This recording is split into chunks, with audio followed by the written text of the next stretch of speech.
What's up, YouTube and my TikTok social media family? How you guys doing today? Hey, this is your host, Has B. I'm very happy today to still keep bringing you the Legend series and a little bit of education behind some of these great and talented warriors of our past generation.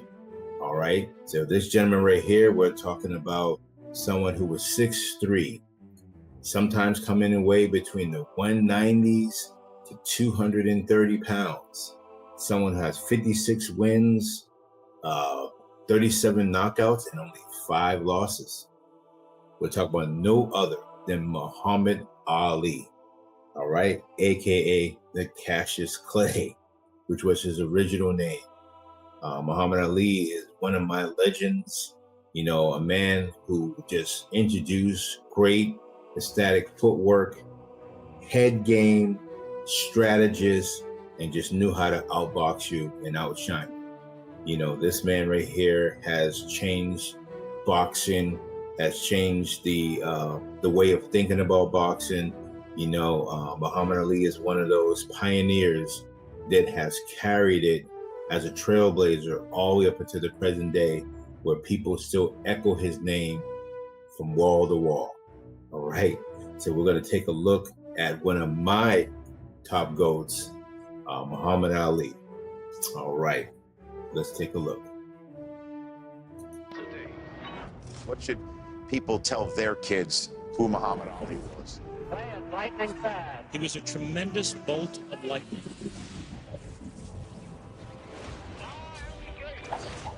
Muhammad Ali struck us in the middle of America's darkest night, in the heart of its most threatening gathering storm. Ladies and gentlemen, this is Cassius Marcellus Clay. He's young, he's handsome, they know it.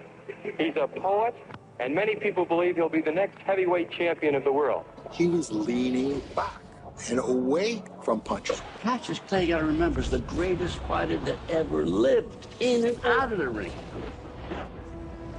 Will unquestionably be the toughest fighter that Clay has been in with so far. Created by Mother Nature out of thin air, a fantastic combination of power and beauty. And he combined that velocity with the power of a heavyweight. Moore is sent to the canvas again by a barrage of punches.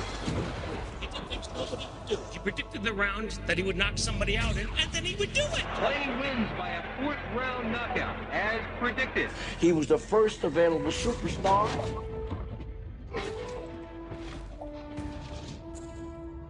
He was funny. He was beautiful. He was the most perfect athlete you ever saw, and those were his own words. He saw the publicity it brought. And what did the publicity equal? A larger and larger presence on the American stage. Sonny Liston, I watched him here in the gym a few months ago when he was here to fight Howard King. And he can hit a guy in the elbows and just about break his arm. Liston was a virtually invincible, just a dreadnought of a... Now, Sonny Liston. Now, he didn't make it on this particular top 10 because there's so many to go through in the categories in which, from my time and on to the next generation. But Sonny Liston was that GOAT, was that man. Extremely powerful puncher, ruthless with the body shot hook. So yeah, definitely special shout out to Sonny Liston. We're going to continue now with Muhammad. Liston was a great fighter. I seen him knock out a guy's teeth one night. It's the truth, no baloney. Hit him so hard, he dislodged the mouthpiece and the teeth went with the mouth. He had this very forbidding and intimidating, utterly hostile manner about him. He was so powerful. Honest to God, when he jabbed you, it was the same as punching somebody. I had no dreaming idea that he could win that fight. I didn't give him a chance in hell. I'm young, I'm handsome, I'm fast, I'm pretty, and can't possibly be beat. He was a 22-year-old by the name of Cassius Clay. Liston, almost the first time he hits him. Could be 1, perhaps 2. I'll take 1. I look for Liston to win in 3 rounds. I like Liston in about 1 to 3 rounds. He was perfect for television. He was the provocateur, which is what TV wanted. As we got near to the fight, a new fella showed up, Malcolm X. Ali's interface with the counterculture and the beginnings of his huge socio-political presence. If he were made to realize how black people really feel and how fed up we are without that old compromise and sweet talk. As if he hadn't put enough pressure on himself, Cassius Clay decided to announce that morning he'd joined the Black Muslim religion, an unpopular militant group. Ticket sales started dropping to Muslims. They were thinking of possibly canceling the fight. That was a polarizing moment, that Cassius Marcellus Clay was going to be Muhammad Ali. We'd never seen anything like that. You know how great I am. I don't have to tell you about my strategy. Let my trainer tell you. Bodine, come here. Bodine, tell him, what are we going to do? You're going to float like a butterfly and sting like a bee. Ah, rumble, young man, rumble. Ah. That will be the biggest By the time the Liston weigh-in took place, it was in agreement with the boxing people that we should get serious. It's the morning of February 25th, the day of the big fight. Now we'll see the craziest weigh-in in all boxing history. You don't want to make Sonny mad. Sonny's bad enough when he's not mad.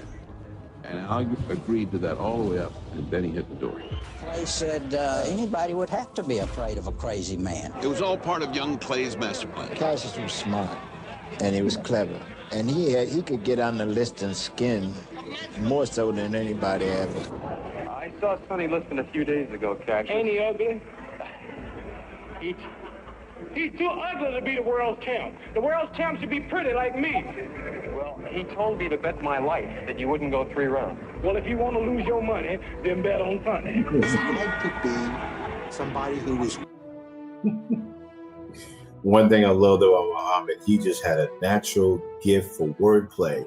You know, he just was a natural, he just put words together, you know, and he definitely changed boxing because he brought that attention, that mouth of his, that speaker that he was doing. Not only was he just talking to build up the hype of the fight, Muhammad Ali was very intelligent, very smart. He knew what he was doing was definitely empowering our Black people and anyone else who supported us at the time, who wouldn't let Negroes to be in prolific sports, let alone they really didn't want them on TV, and they already was thinking they're going to get beat up. So he served as a catalyst for what we have for today. Whistling past the graveyard, somebody who had to be scared, who was trying to, keep his courage up before he was destroyed. I felt that Sonny Liston was going in and squash this boastful, braggartly kid like an ant. All set now. World heavyweight boxing title on the line. Just the anticipation of my father thinking that Ali was going to get killed literally by Sonny Liston, because that is what people thought. The real drama around this fight was whether this hysterical man-child was going to lose his nerve, whether he was going to show up, and whether he was going to get killed. Very slippery. Greatest of all time, greatest athlete, ambassador, human being of all time. The challenger is jabbing on. Float like a butterfly, sting like a bee. Look at the guy yawning. Tell us what you think at the end of one. You look at the videos, or there's documentaries, there's movies, and it's hard to sum him up because you could do documentaries on different parts of his life.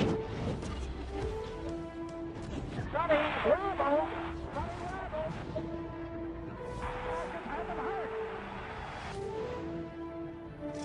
Sonny has a big mouth for low dive.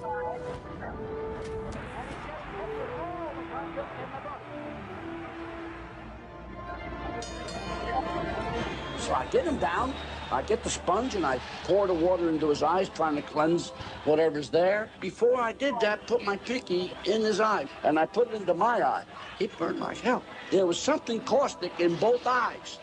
Joe Polino had used Moncel solution on that cut, and my kid, sweating profusely, went into both eyes. What the heck, let's face it, biggest fight of his life, and he's blind, he can't see. Joe's eyes, his eyes are bothering him. Ladies and gentlemen, we don't know exactly what happened.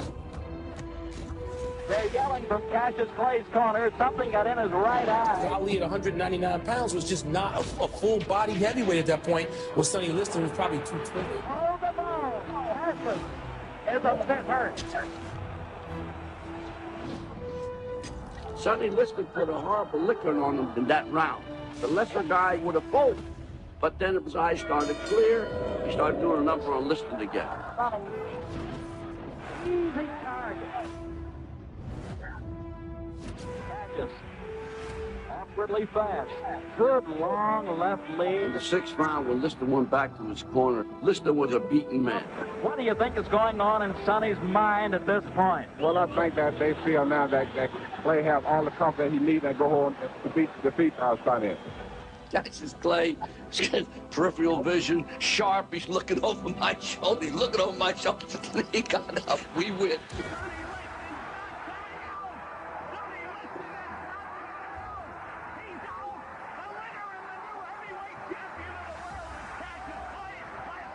And in 1964, he became heavyweight champion of the world, upsetting Sonny Liston, the 7-1 favorite. Electrified, and there he was right in front of me and a whole bunch of other newspaper men pointing down to us like this. I told you exactly what I was going to do. And nobody, even the big sports writers, they were in awe over what he had done. So great, I don't have a mark on my face, and I upset Sonny Liston, and I just turned 22 years old. I must be the greatest. I'm the king of the world. Hold it.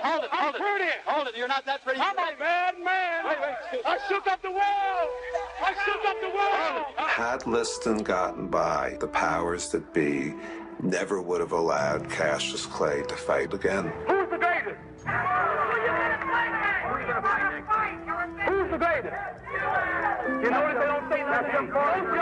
No justice. Said he was the greatest. All of the odds were against him. He upset the odds makers. He won. Nothing in Cassius Clay's past prepared him to become Muhammad Ali. Cassius is not my name.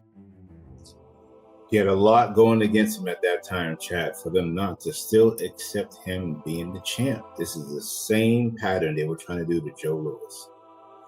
And, you know, for the greater part of the 20th century, you know, those rounds were 15 rounds. 15 rounds, chat. Okay? It wasn't until like later on they switched it 15 to 12. So you had to be in tip-top shape, especially when you're in heavyweight, taking all those licks. Muhammad Ali was on the smaller end of the heavyweight list. He was a lot smaller. He was only in the 190s, the low 190s at that point. Then later on, he did bulk up. No more. Officially Muhammad Ali now. Muhammad Ali, right. Muhammad Ali.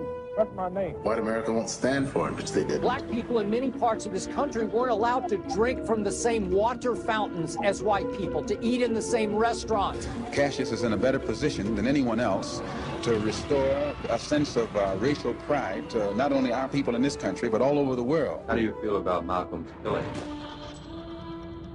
I feel that it will touch off a war here in New York City between the black Muslims and Elijah Muhammad. The head of the World Boxing Association. He was going to take Muhammad Ali's title away because Muhammad Ali did not think like they wanted him to think. The title does not belong to the title holder. The title belongs to the World Boxing Association. A rematch with Liston was scheduled for November of 1964 in Boston.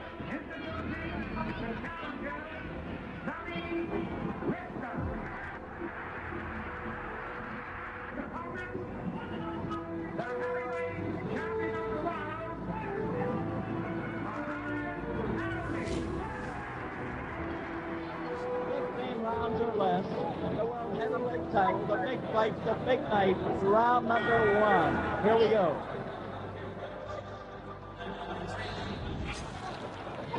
You'll note that Cassius wants to stay out in the center of the ring where he happens to be the king. Muhammad threw, I don't know, maybe 4 punches at Boston.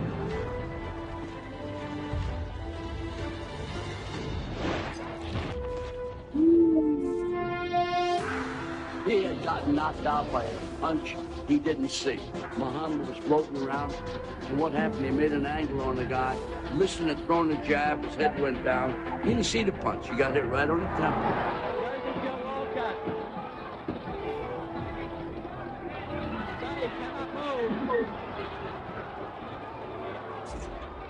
I'm not Cassius. You still calling me? I can't get on with Muhammad, you're talking. I'm not no white man. You have to talk to General. So you want to keep calling me a white man's name? I'm not white. I don't want to be called after your name no more. I'm not no slave. I'm Muhammad Ali. You see that? He had an iron voice. Iron. You know, he wasn't going to let people control him, tell him how to do it, how to talk, how to be. Even when he wanted to change his name, they wouldn't let him do it. They still calling him, and knowing that everybody in the world knows he changed his name to what he wants it to be. Shout out to Muhammad Ali. With Clay peppering him, and down he goes. He was in a bad spot in the corner, and he is down. 5, 6. When we think about the legacy of Muhammad Ali, what he did in the ring is not what we think about. Because he was doing Gandhi outside of the ring, and he could knock out anybody in the world. The guy could hold court in the poorest of the poor right up to the White House. When he walked in, he lit up the room. I mean, he literally moved faster and lighter on his feet than most welterweights.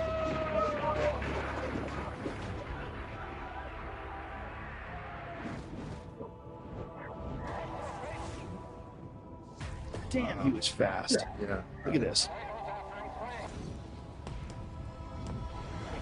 But the movement, the side to side, it was like there's no heavyweights that ever moved like that. No one.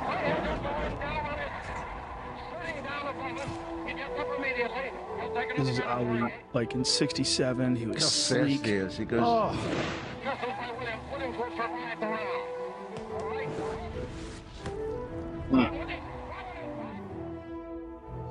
A couple of guys got this thing about trying to get him steamed up, calling him Cassius Clay. No. Cassius Clay, yes. Why do you want to say Cassius Clay when Howard Cosell and everybody is calling you Muhammad Ali? Then why you got to be the one of all people whose color to keep saying Cassius Clay? Why don't you call me my name, man? Well, what's your name? You told me your name was Cassius Clay a few years ago. I never told you my name was Cassius Clay. My name is Muhammad Ali, and you will announce it right there in the center of that ring after the fight if you don't do it now. So, ladies and gentlemen, as the two contestants prepare for battle right now. Who was the one that when he was doing? You gotta love Muhammad Ali. You gotta love Muhammad Ali because, you know, he was kicking backs. And I will say, man, his punches and bunches, his lead hand was so quick. He'll occupy you with that lead hand, come with the power hand, go back to the jab hand, and come power hand. It's very difficult to deal with his speed at the time and his footwork, man. He had some of the swiftest footwork I've seen out of these heavyweights, to be honest. What's my name? What's my name? You all know exactly who I am. Say my name. Steady, the humiliator. And he was screaming at him, "What's my name? What's my name?"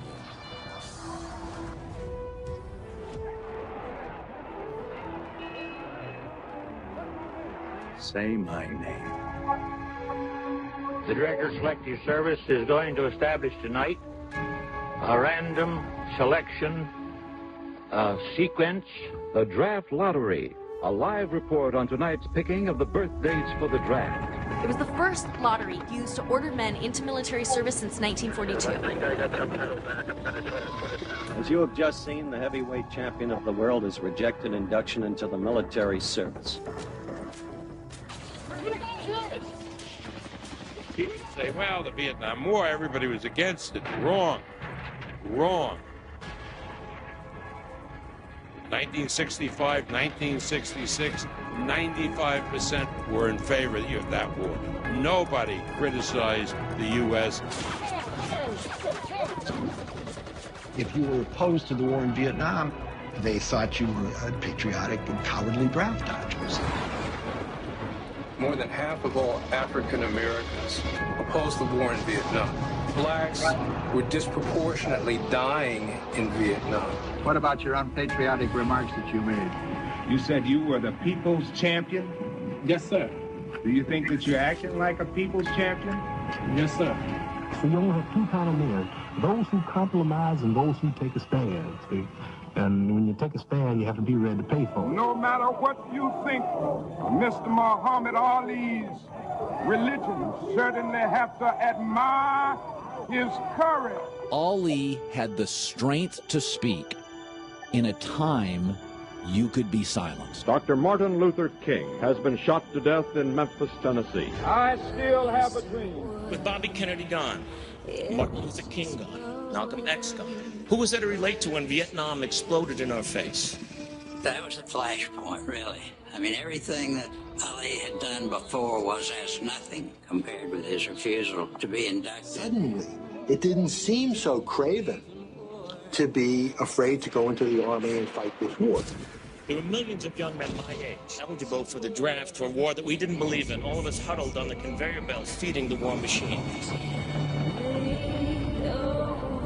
It took an all-white jury less than a half hour to find Muhammad Ali guilty of all charges. This fella they call Clay or Muhammad Ali, whatever he wants to call himself, is a disgrace to the nation. While fighting imprisonment for his stand.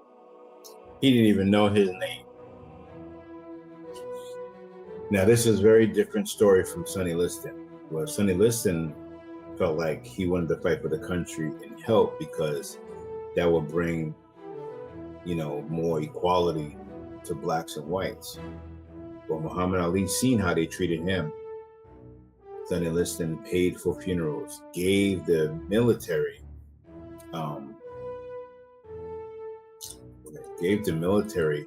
money to help bury people, and also gave money to the military to support.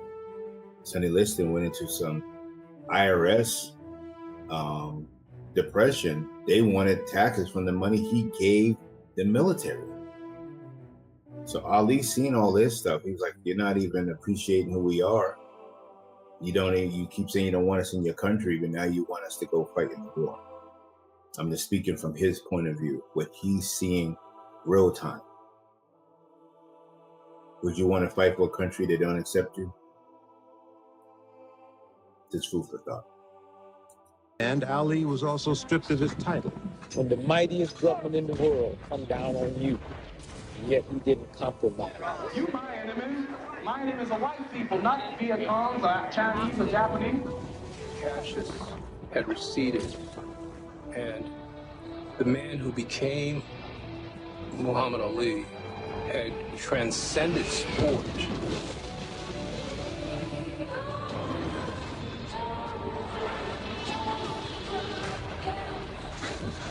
This nation will rise up and live out the true meaning of its creed. They were the police, jury, and executioner all in one. You my opposer when I want freedom. You my opposer when I want justice. You my opposer when I want equality. You won't even stand up for me in America for my religious beliefs, and you want me to go somewhere and fight, but you won't even stand up for me here at home. How he wondered whether or not he would ever fight again. Woo! Bars. Woo. This was a crazy time, chat, in history. But I tell you what, it broke a lot of doors. You know, I love all races and colors. But unfortunately, we had a time where one color just thought they were the masters of all. And his title was stripped from him. How he was a pariah. His ban was eventually overturned by the Supreme Court. Ali here today a victim. The Supreme Court exonerated for refusing military induction. This was Ali's return to the ring after a 3.5-year exile. The time he was out would have been great. It would have been watching a master at work because he had reached his full proportions, full maturity. The world never got to see the best of Ali. What you got was plenty, but you didn't see the best of him. The crowd screaming, the first knockdown of the fight, he took the mandatory 8, and now Ali is behaving like the old Ali. See, he didn't spend those 3 years lifting weights and running hills and hitting the heavy bag. He wasn't doing anything. It's over! Ali is the knockout winner! 2 undefeated champions, 2 champions of the first rank, and Ali coming back to reclaim in many people's minds what was rightly his, but not against some patsy, against Joe Frazier. In a beautiful, beautiful red and white robe. Now here comes Joe Frazier. Joe Frazier will be here any minute. He has 2 undefeated fighters in there. Frazier has won all 26 of his bouts with 23 knockouts, and Muhammad Ali has won all 31 of his bouts with 25 knockouts. The young Muhammad Ali would have run circles around Joe Frazier. Look at Ali go. Look at him go. Look at him. I mean, he doesn't look anything like he used to look. I mean, he's bouncing around a little bit in the beginning. The crowd is chanting Ali, and Joe says, "Come on out and fight." But he's just not the same guy. Ali didn't have the speed to avoid punches, but he learned he could stand and fight. A wicked punch.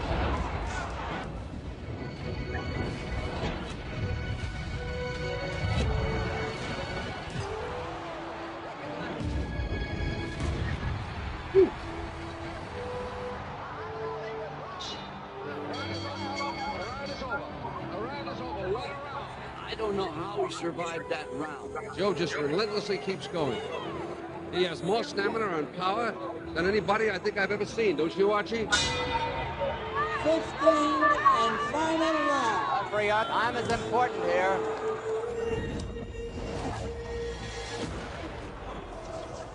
You felt like the world wanted him to stay down, to lose. Many wanted to watch this liberal, black draft dodger get his ass kicked. He wouldn't give him the comfort of him staying down. Ali got up simply because he knew that that's what they wanted. And to every elder statesman in the black community that I've ever known, every one of them remember that story. Champion number 1, Joe Frazier. Joe Frazier. For the first time in his career, Muhammad Ali was beaten.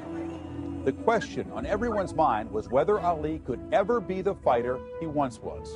And when I do come back, if I ever do, I'll have more of a hunger, determination, which is something you lose in the intoxication of so-called greatness. Muhammad Ali, I am told, suffered a broken jaw in the first round. Nobody can really believe what they have seen. It is a tired... I remember that fight with Ken Norton. Ken Norton was another monster. This division was the division of monsters. Best believe me, Chad.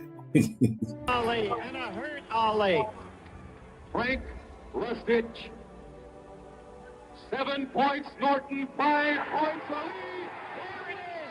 There it is. One of the greatest upsets again in boxing history. He has a broken jaw, he is a beaten man, and he is a broken fighter. And so all of the millions of dollars that loom before him with a Foreman match or a Frazier rematch are suddenly gone.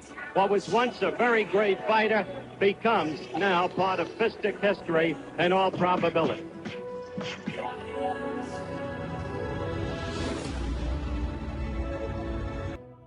That's why you should always fight for your glory and what your ideals is, because even when you win and you take a loss, you're no longer considered a great person, great fighter, which is bullish. You know, I truly believe that a loss, losing, helps you to become a more established champion, because then you get that grind back, you get that push back. So these are a lot of the people that are talking and blah out of their mouth are not fighters. They're talkers. George Foreman had annihilated everyone that stepped in the ring with him. I had beaten everybody that Muhammad Ali had lost to. The challenger for the heavyweight title, Big George Foreman, the undefeated heavyweight. I must break you. So I thought I was the toughest thing ever invented. George was a big, strong, young, impervious to pain heavyweight. If he put you, if he put you 6 feet deep, ultimately, George Foreman didn't have a problem with that. He was that vicious. One punch of mine was equal to 20 of any other heavyweight champion. Whatever he hits, he destroys. Frazier! Down goes Frazier! Down goes Frazier! I got Joe Frazier, who had dropped Muhammad Ali. The most menacing heavyweight of all time. It would be George Foreman. I was going to be the best heavyweight that ever existed. He is with Ken Norton, and the reason for that, of course, is that he doesn't like George Foreman one bit. Do you really believe, Ali, that he can beat this man? Yeah, the man went 24 rounds with me, broke my jaw in the first round. I was in shape to sack him fight. In those days, he was a bully. The people around him were afraid of him. Foreman had really brutalized the people who trained him, and they were terrified of him. Given the hell he gave me, as fast as I am, as accurate as I am, I couldn't whoop Ken Norton. I had beaten the best in Joe Frazier. No doubt about it, I had beaten the best. People had something to say about that. I said, you know what? I'm going to kill one of these fellows, then they'll shut up.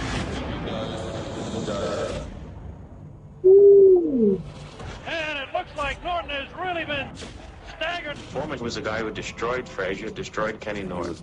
Whipped by Kenny Norton. I knocked Kenny Norton out easily. Once again, Muhammad Ali found himself in great demand. The WBC and the WBA mandated the fight. The public certainly wanted it, and the media clamored for it.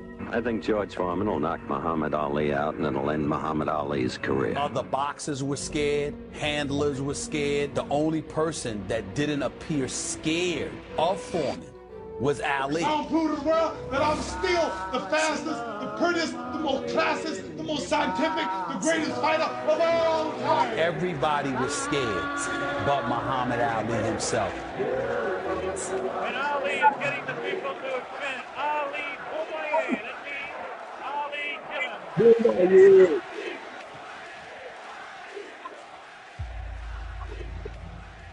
Have you fought many guys who were talkers in the ring? No, it'll never get a chance to talk much. By the time you get to know a fella, it's all over. As for the fight itself, discussion centered not on who would win, but on how much punishment Foreman would dish out. The time may have come to say goodbye to Muhammad Ali. And now we understand that George Foreman is about to make his way through the ring. Because very honestly, I don't think he can beat George Foreman. Cosell was convinced that Ali is washed up.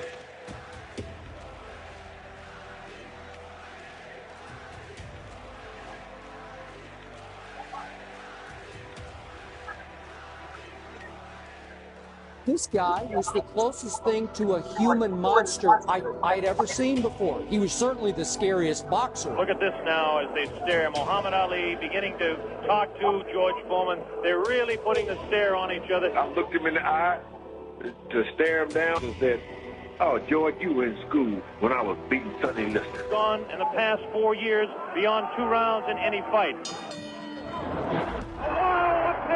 By George Foreman. He knew that the one weakness in this monster was thought of as unbeatable was his stamina. The first round, all of us yelled out, "Get off the ropes."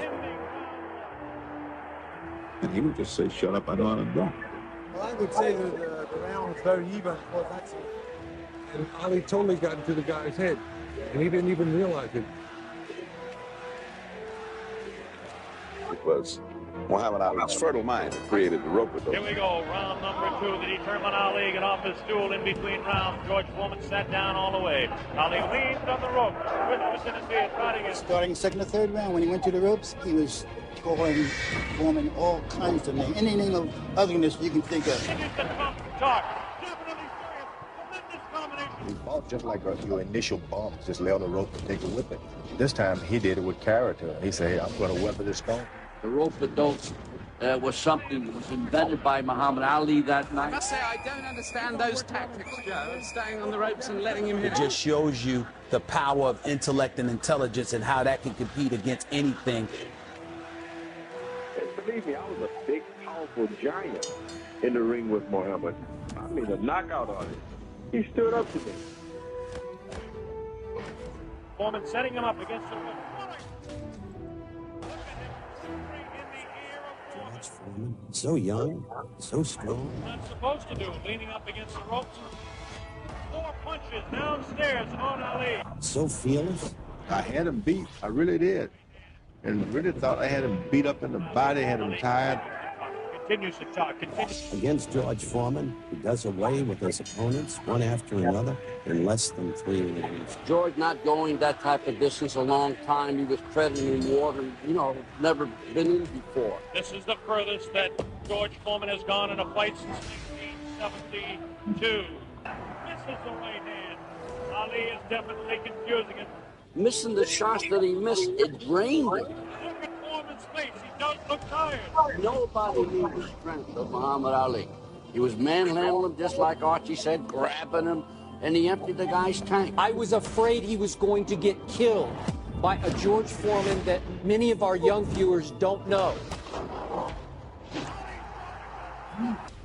Boom, perfect timing.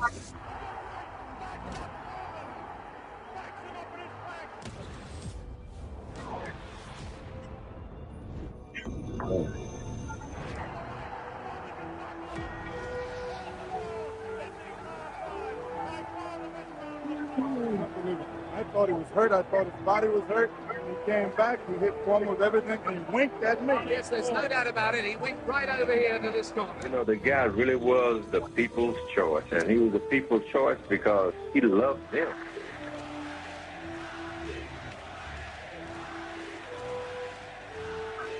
Yes, I'd hate to predict any fight, but my goodness, those people who said Foreman would win in a flash have certainly been proved wrong. And about the 7th round, he asked me, "That all you got, George?"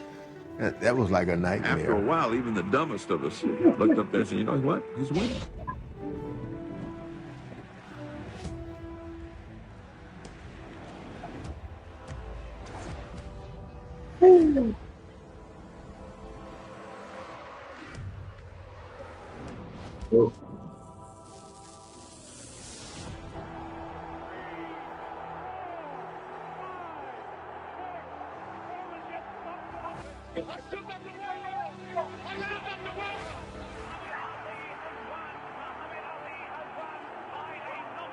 I'm the greatest of all time. He was, in fact, the greatest heavyweight who ever lived. I am the greatest. The world heavyweight boxing champion, Muhammad Ali.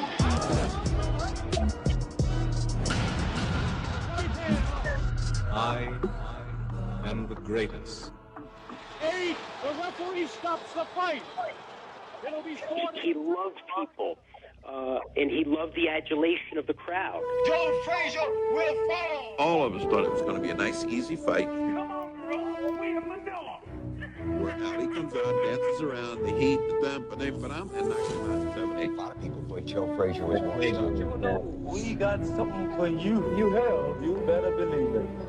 He was once described as the world's most famous man, and indeed it's difficult to think of even a contender. I told you, I'm the type of the world. As you know, there's been a lot of speculation about your condition. There was a suggestion, for instance, that there was brain damage.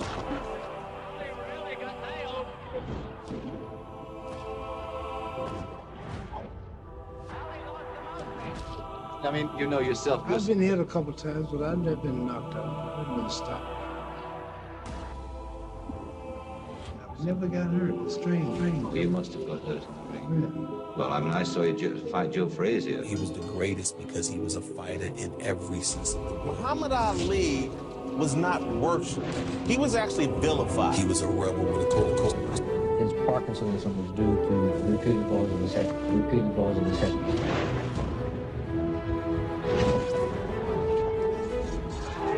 And you've seen what can happen with fighters. You've seen those shambling wrecks that go around. You see them at every boxing occasion. And what people are frightened of is they don't want that to happen to you. Jones has had an awful lot of trouble coping with Ali's fast hands. Several times he landed very hard punches on Ali, and I thought Ali was gone. Now double hooking with that left hand. Round 10, scheduled for 15. Two of the greats going at it, nearly killed each other. Between rounds, before the 10th, I heard Ali say something to you that I never heard him say before. What was that? Man, he said, this is the closest I've ever been to dying, really. And I said, well, now we got to separate the men from the boys. Courage that he had in the ring to take life-threatening punishment as we saw him take. Oh, those are horrendous fights. Those are horrendous fights. That's right, and then I want to retire. This is too painful. It's too much work. Might have a heart attack or something. I want to get up and go out while I'm on top. There's no explaining why a guy comes back. They knew.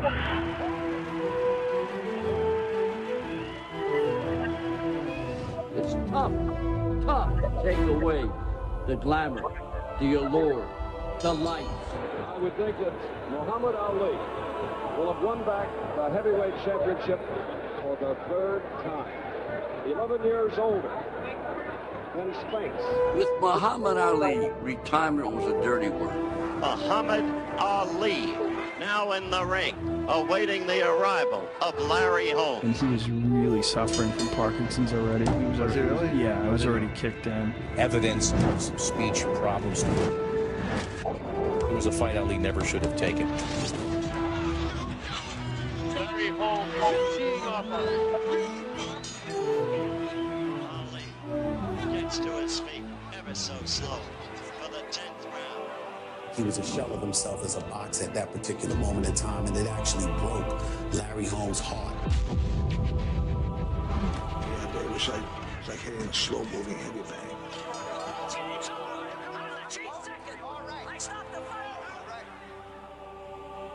The Muhammad Ali story is a triumphant story because he did triumph, and he did change his own life, and he changed the lives of so many other people. He was kind of a skinny-like kid.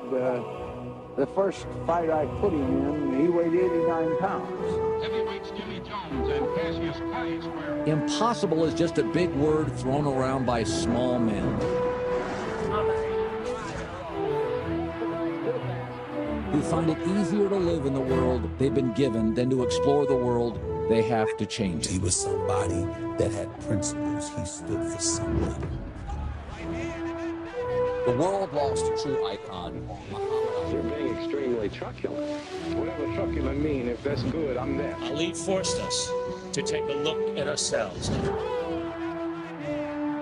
This brash young man who thrilled us, angered us, confused, and challenged us, ultimately became a silent messenger of peace. Round 5, the champion Ali says, I'm putting you away now. Get ready, you're going down. He was one of the most influential people of the 20th century and one of the most dominant athletes in the history of sports. I'm the greatest of all time. Cassius, how do you rate yourself as a fighter? I wouldn't want to do too much bragging about it, but everybody that watches me fight or everybody that has witnessed one of my bouts, they say that I am the greatest that they've ever seen. And he whispered in my ear, little brother, you made my life better than it was. I am the greatest. But didn't he make all of our lives a little bit better than they were?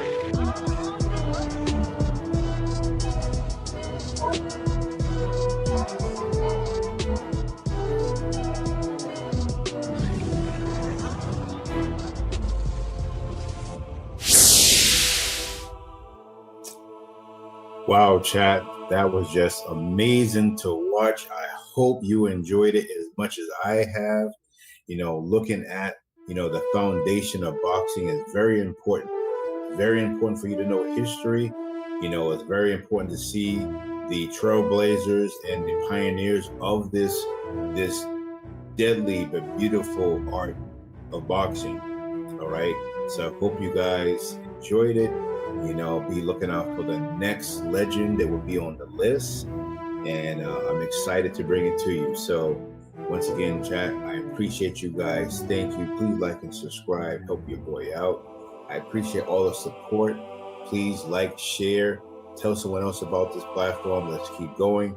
Also, if you are in my TikTok family and what have you, and YouTube, hey, my Group 7 family, you know what to do. All right. Until then, head up, punch straight. Right? One thing. What's the longest reigning heavyweight champion? See that? See that?